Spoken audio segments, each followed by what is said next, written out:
इन्होंने जो मुझे वर्ड बाय वर्ड लिखवाया था,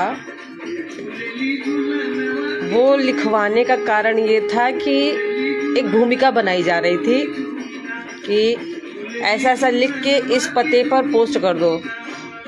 वो मैंने ऐसा ऐसा लिखा जैसा इन्होंने कहा था, वर्ड टू वर्ड मैंने लिखा था। कई बार मैंने इसका प्रूफ भी इनको दिया और करवाया सैंपल प्रूफिंग करवाई मैंने इनसे। और मेरे पिताजी ने उस एड्रेस पे पोस्ट किया और जिसको पोस्ट करना था इन्हें पता है वो कहाँ एड्रेस था, कहाँ जाना। तो उन्होंने कहा था कि हम ऐसे मतलब उनका नरम झुकाव करवाएंगे कि ये समस्या जो तुम्हारे पास है ख़त्म हो सकती है, लेकिन हुआ कुछ नहीं। और इस वजह से उलटाव आने जाने के बाद, और सबसे बुरा ये लगा कि कोई मेरे बच्चों के पास आता है या कहीं से कोई आता है जिससे बहुत ज़्यादा लगाव हो, जिसमें बहुत विश्वास हो।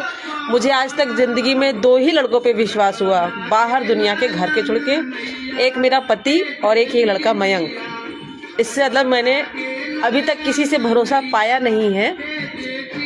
इन लोगों से मैंने बहुत भरोसा पाया, दोनों से ही। तो जितना पाया है अच्छा बुरा दोनों कहना चाहिए। जो बुरा पाया वो तो है ही, लेकिन जो अच्छा पाया वो भी। और फिर वो जब रिसीव ही नहीं हुआ लेटर, पोस्ट लिफाफा, इसको क्या कहते हैं, स्पीड पोस्ट मेरे पिताजी ने किया कहे गए अनुसार पते पर। वहाँ रिसीव नहीं हुआ, रिजेक्ट हुआ और बनती बनती बात एक थम सी गई। तो वहाँ से निराशा। लेकिन आज मुझे लग रहा है कि मेरे जीवन में जितनी ठोकरें लिखी थी, असफलताएं लिखी थी, या किसी ने जो मेरा साथ नहीं दिया, हर एक उस आदमी को मुझे धन्यवाद देना चाहिए था।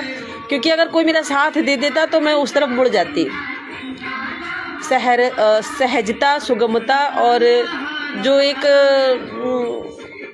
शांतिपूर्वक जो जीवन होता है, जीवन में मेरा इतना उथल पुथल रहा और इतना ज़्यादा मैं अव्यवस्थित रही कि ज़्यादा से ज़्यादा क्या होगा, लास्ट लिमिट कहाँ तक जा सकते, वहाँ तक।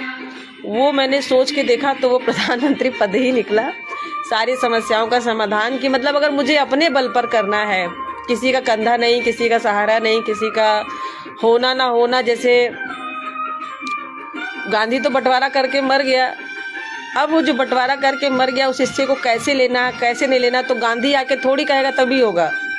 अब तो जो लोग मर गए, मेरे लिए मान लीजिए वो संबंध मर गए, ठीक है। इसने मेरी सिर्फ मदद की थी और इसको मैंने बहुत अपशब्द कहा, उसके लिए मैं क्षमा चाहती हूँ। और किसी ने मेरा ना कहा है ना सुना है। मैं थोड़ा बहुत अगर ऋणी हूँ तो सिर्फ इसी मयंक की ऋणी हूँ और किसी की नहीं, किसी ने कोई संबंध। लेकिन फिर भी इसमें कमी थी, जो भी आया तो खाली हाथ आया। मेरे 2 बच्चे थे उस समय और इनको पूरी जानकारी थी कि हाँ ऐसे ऐसे घर में अभी हालात हैं, ऐसे ऐसे 2 छोटे बच्चे हैं। और बल्कि मैंने कहा भी कि बच्चों के लिए अगर कुछ जहर ले आते तो मैं बच्चों को जहर खिला देती, खाली हाथ कैसे चले आए। तो है अपना अपना तरीका है सबका, है ना। लेकिन जो अच्छा मिला उसको नहीं भूलना चाहिए, जो बुरा मिला उसको भी नहीं भूल पाऊंगी मैं।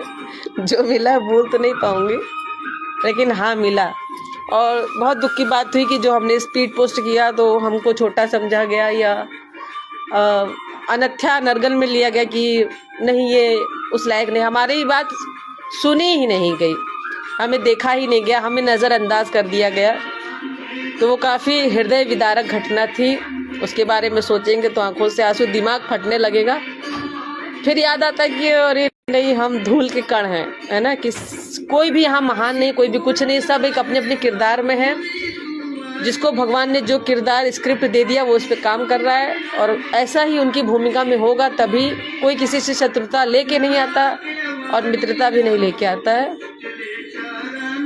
भावुक हो रही हूँ है ना। बहुत समझदार हो चुकी हूँ मैं। जो बातें मैं अपने बच्चों के लिए मृत्यु मांग सकती हूँ मैं, तो ये तो जल्दी कोई समझ जानबूझ के भी नहीं बोलेगा। मैं इतनी समझदार हो चुकी हूँ, इतना मैंने जीवन को सरल बना लिया है। कोई भी परिस्थिति हो मेरे लिए सब बढ़िया है और मैं उसमें अपने आप को और अपने बच्चों को ढाल के रहूँगी। चाहे वो सोने का बिस्तर हो या सिर्फ पानी ही पीना पड़े, हर परिस्थिति में मैंने राजा, मेवाड़ के राजा, नाम भूल गई, जबकि मैं उनका बराबर उदाहरण देती हूँ जिन्होंने घास की रोटी खाई थी और अपने महाराज जी ने और महारानी ने और बच्ची ने घास की रोटी खाई थी। तो मैं अपने बच्चों को वही उदाहरण देती हूँ कि परिस्थिति कैसी भी रहे खुश रहो, है ना। खुश रहना बहुत ज़रूरी है। और हमारा समाज एक ऐसा है जिसमें लोग स्त्रियों के ऊपर लांछन लगाते हैं, समय कहाँ, ये है वो कहाँ है, और जो लांछन लगा रहा है वो ये नहीं सोच रहा है कि आप जिस नज़र से हमको देख रहे हैं हम भी आपके परिवार को उसी नज़र से देख रहे हैं, सेम टू सेम। मैं किसी को देखती हूँ तो मैं पूरा उसकी बॉडी का एक्सरे कर देती हूँ तुरंत, और उसको भरपेट जवाब उसी समय दे देती हूँ। ये मेरी बहुत बुरी आदत है और इसीलिए मेरा किसी से संबंध निभता नहीं है, क्योंकि मैं तुरंत एक्सरे कर लेती हूँ पूरा उसका शरीर का हाड़ नास मांस, जितना वो एक्सरे मशीन की रिपोर्ट में नहीं आएगा उससे ज़्यादा मैं एक्सरे करके उसको बता देती हूँ और उसको भरपेट उसका इलाज करके उसका मतलब दुरुस्त करके भेजती हूँ, है ना। ये टैलेंट है मेरे अंदर। तो कभी किसी के बारे में मेरी मम्मी कहती हैं कि कोई बुरा हो तो भी नहीं देखना चाहिए, नहीं कहना चाहिए। गांधी जी के 3 बंदर, उसका दोष हमें पड़ता है, पाप करने से नहीं, पाप को कहने से, पाप को देखने से, है ना, उसकी चर्चा करने से ज़्यादा। तो अगर आप किसी भी स्त्री की मान सम्मान में गिरावट कर रहे हैं तो वो आपको भी नहीं छोड़ेगी। कोई भी लड़की हो, कोई भी लड़की को आप देखिएगा कि वो आपको वही चीज़ देगी, मान सम्मान, जो आप उसको देंगे। तो इन्होंने तो अपनी पूरी भरपूर प्रयास किया मगर आगे कुछ नहीं हुआ। मेरे पिताजी ने भी प्रयास किया, सबने प्रयास किया, तो हो नहीं पाया।